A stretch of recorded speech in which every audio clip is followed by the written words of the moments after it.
Bueno, con Jorge González Montaner, ya venimos estando muy seguido con él, estuvimos en A Todo Trigo, y ahí hablábamos de trigo. Bueno, ahora vamos a hablar de trigo, de soja, un poco de maíz, y vamos a hablar en este congreso internacional, en esta jornada internacional de fertilización que organiza Rizobacter, de la fertilización en Europa, porque para este congreso, que había gente internacional y gente de Francia, revolviste esos viejos papeles, ¿no? Empezaste a bucear en toda tu experiencia con tu doctorado en Francia y todo eso. Y trajiste mucha información, sobre todo actualizada, de qué están haciendo ellos ahora, ¿no?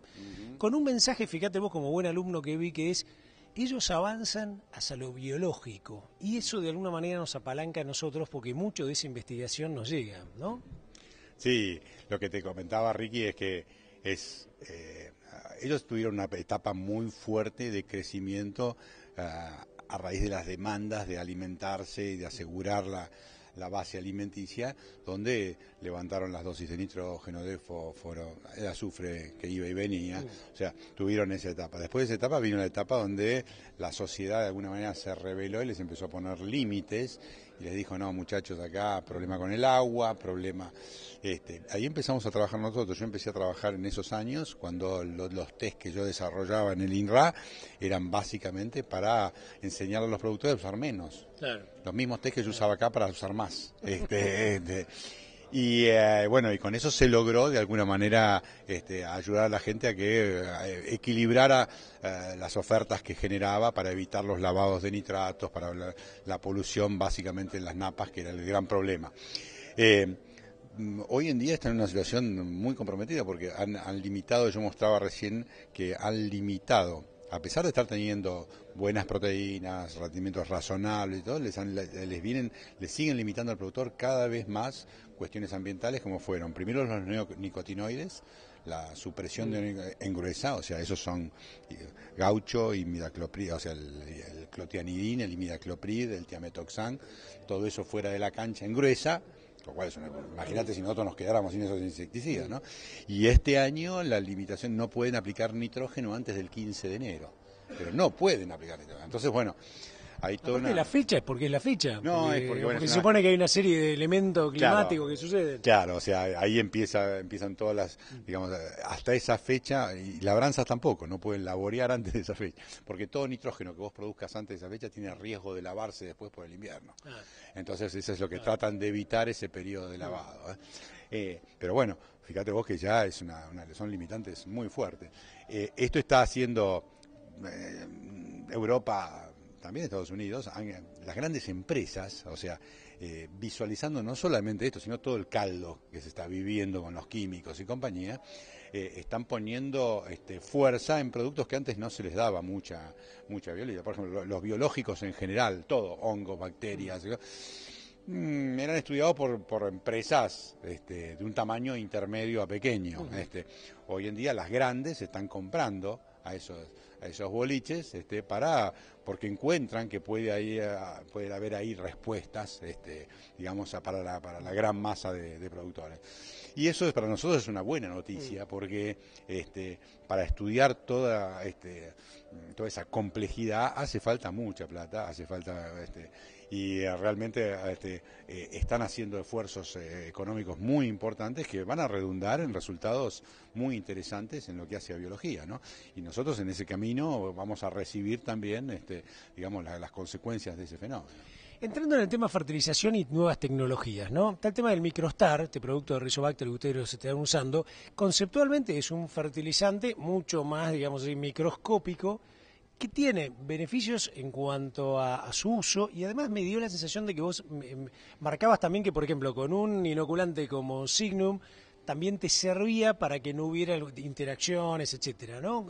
Claro. ¿Cómo lo sintetizarías? A ver, yo te diría, la primera cosa interesante de este tipo de fertilizantes de alta eficiencia es que hemos comprobado que tienen alta eficiencia. O sea, no es un verso, tienen alta eficiencia. Funciona. Claro. Ahora, la pregunta es, después habrá que hacer el análisis económico esto normalmente hemos encontrado 2,5 a 2,8 veces más eficientes por unidad de P aportado, ¿no? Bueno. Es muy interesante, es muy interesante. Ahora, eso desde el punto de vista de ahora, ¿qué es lo que está pasando? Para nosotros lo que está pasando es simplemente que lo estás poniendo más disponible porque estás usando una granulometría mucho más afín con la intercepción de las raíces. Y el fósforo es un fenómeno básicamente de que el fósforo se mueve 2 milímetros. O sea, cercanía el fenómeno. Exactamente, tiene que llegar la raíz ahí cerca y si yo lo que hago es impactar con mayor cantidad de granulitos pequeños cercanos a las raíces, voy a tener esa capacidad de absorción. Bueno, entonces eso se ha logrado de esta manera o con líquidos, ¿viste? Ha habido un impacto interesante en este sentido. Después habrá que ver si los precios, digamos, acompañan estas eficiencias.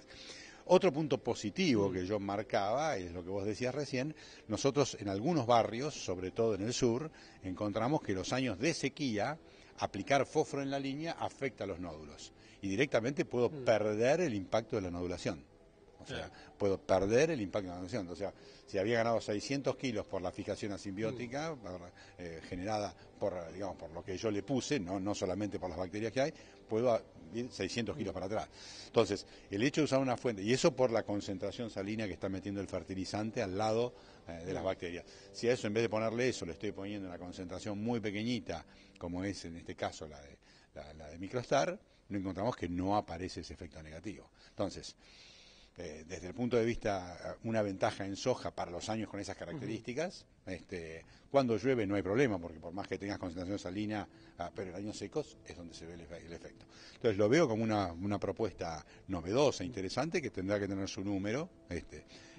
En contrapartida hay que analizar el problema del balance, o sea, estás aportando 3 veces menos fósforo. Claro. O sea, que se lo está llevando del suelo. O sea, esa diferencia es una parte de lo que toma el verdad, pero además lo que vemos es que los niveles de fósforo del suelo tienden a ser más bajos si uno estuviera repitiendo este tipo de práctica. Entonces, lo que está ya hoy, como habrás visto en las presentaciones anteriores, estamos reponiendo no más del 30% de lo que, si además vamos a bajar más, estamos en el horno con papas. O sea, lo que habría que hacer es combinar esto con fuentes fosforadas más baratas que vayan destinadas a mantener el balance. Este es el capítulo 2 de la temporada 4 de esto que es la miniserie González Montaner y la fertilizante. Pero vamos a darle continuidad al capítulo 1. En el capítulo 1, cuando cerramos, hablamos con vos de trigo. Hablamos con vos si era un año para jugársela, pensando un poco en las expectativas políticas, económicas, que el país cambiara. Y vos ahí, sin entrar en el tema político y económico, tiraste un par de recomendaciones. Por ejemplo, miren muchachos, si lo van a hacer, trabajen buscando el punto de equilibrio, ¿no? Busquen, analicen bien, pongan lo que van a necesitar, a lo mejor no le dejen al suelo en ese año, lo que sí, no le pidan más de lo que tienen, ¿no? ¿Qué pasó con todo eso después de hace un mes y pico? ¿Qué pasó con la gente que está dentro de los grupos que vos asesorás? ¿Hubo respuesta? ¿Hubo algunos indicadores? Mirá, te diría que el escenario no cambió demasiado porque las expectativas no han cambiado, o sea, seguimos con el mismo ruido en la cabeza.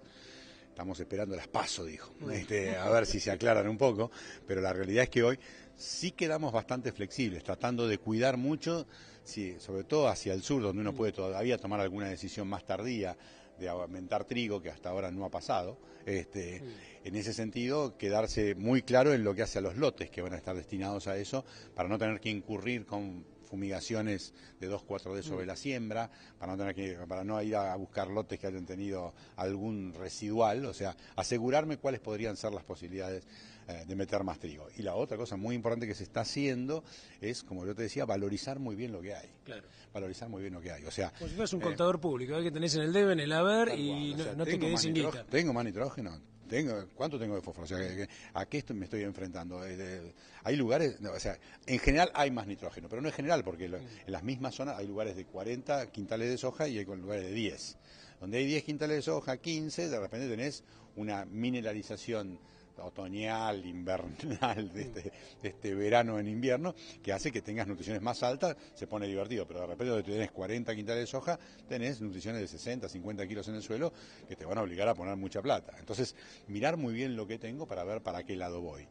Y sin ninguna duda la tendencia que te marcaba la vez pasada, estamos yendo en general a lo que hacemos es miramos cómo estuvimos en calidad los años anteriores, qué nota me saqué. Claro. ¿Cómo me fue en los actividades? ¿Tengo que estudiar más o con lo que venía estudiando está bien? Si yo veía que más o menos con lo que estudiaba y mi trigo lo podía vender porque tenía 10,5, 24, 25, 26 de gluten, sigamos con lo mismo. Ahora, si me vengo sacando, si vengo reprobando, tengo que cambiar de grupo, porque hoy no lo voy a arreglar con fertilizante. Hay que poner mucho fertilizante para cambiar de proteína, pero sí puedo cambiar de grupo para bajar un grupo o ir a un grupo, estaba en 3 ir a un 2, estaba en 2 ir a un 1, para buscar asegurar, es clave este año tener material de calidad, digamos, ¿no? Y en cebada no salir de forrajera, o sea, para el tipo que va a cebada tiene que pensar seriamente qué contrato hay. Y si tenés la suerte que andás bien como para... Claro, o sea, pensar en cebada para Malta y y no estar pensando en forrajera que después la tenés que mal vender. No, o sea, la única que hay es la cebada cervecera. Sí. O sea, hoy estás en un precio del orden de 170 contra el otro que puede ser 130 claro. o 110. O sea que no hay que... ¿Se te ocurre arriesgarte a la forrajera? No, hay que buscar toda la... Y hoy en día se complicó eso porque hay las empresas que te ofrecen cebada cervecera están valorizando muy fuertemente la semilla. Antes era un canje, era 2,4, 2,3 y ahora se han ido casi a 4. Así que, digamos, a algunos les da ganas de darse vuelta y ir a agarrar a la bolsa, pero bueno, eso son decisiones importantes.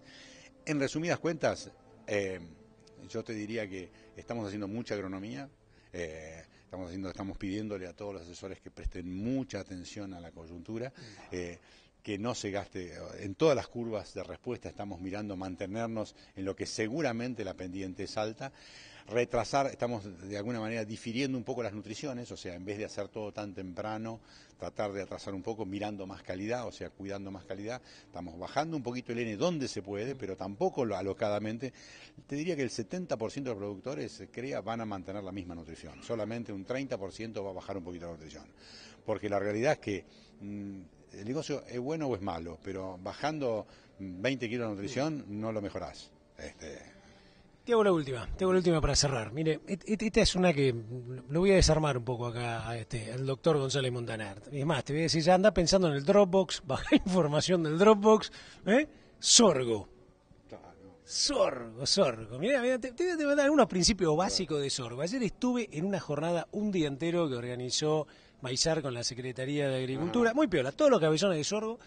Faltaba como un capítulo de fertilizante, ¿viste? Como me faltaba vos ahí parado y todo. Bueno, vamos a hacerle un adelanto a la gente, porque este puede ser un año sorguero. Algunos empiezan a hablar del sorgo, este tema de las exportaciones, el precio con respecto al maíz no es tan malo y amplifica los barrios a donde puede llegar.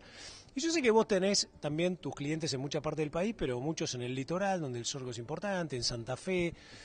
¿Qué cosas te salen del Dropbox? Así, directo. A ver, me ha costado volver al sorgo. Y creo que el responsable principal ha sido el maíz. Claro. O sea, la versatilidad que le hemos encontrado al maíz con las fechas, la versatilidad que le hemos encontrado al maíz con las bajas de densidad, la versatilidad que le hemos encontrado al maíz con los híbridos, con la elección de híbridos, nos ha hecho que pudimos cubrir ambientes, o sea, claro. Bueno, muchos ambientes del oeste, por ejemplo, esas famosas lomas desastrosas, hechas pomada, que antes con maíz no se podían hacer, se hacían con sorgo, de repente el maíz tardío las pudo cubrir. ¿Entendés?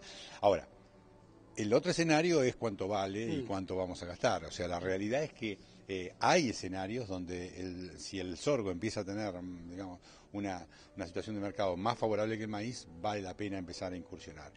La nutrición no te alejas mucho de lo que es un maíz tardío, digamos. O sea, estás en un paquete bastante similar a lo que tenés en un maíz tardío. Es una herramienta riquísima para manejar con los suelos. Lo que hace falta es que el productor se encuentre con un mercado, digamos, que le responda. Pero yo te diría, desde el punto de vista de la sustentabilidad de los suelos, es una muy buena noticia que claro, la gente, desde el punto de vista, digamos, como antecesor, hay que manejarlo porque es un nivel de carbono que a veces ofrece ciertas dificultades, sobre todo en los ambientes fríos, pero en los ambientes más cálidos es una buena noticia. Claro, no es para el sudeste eventualmente. Claro, o tenés que ver un sorgo muy temprano. O tenés que ver a qué vas después, claro, ¿viste? No puedes salir con cualquier cosa. Pero me parece que, digamos que es interesante que se perfile otra alternativa más, ¿viste? Que aparezca una alternativa más. Te digo, el maíz de segunda el maíz tardío le sacó clientes, pero es cuestión de que el sorgo muestre un mercado más atractivo como para que la gente mueva. Hoy en día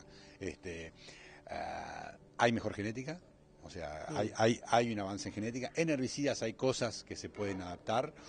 O sea que es cuestión de No juntar. hay biotecnología, lo cual algunos mercados lo hace atractivo para vender, Por eso decía, pensando en yo- transformarlo. Claro, yo pensaba en eso, yo pensaba en que ese puede ser un canal para diferenciarlo suficientemente. Habrá que explorarlo a ver cuántos dólares representa. Jorge González Montaner, ¿vio? Hablamos de todo con él, incluso de aquellas cosas que son así medio desafiantes, sin tirársela con anestesia antes, igualmente te la contesta. Gracias, Jorge, No, gracias como a vos. siempre, muy Un placer. amable. Nos seguimos viendo con usted acá en Canal AgroCity.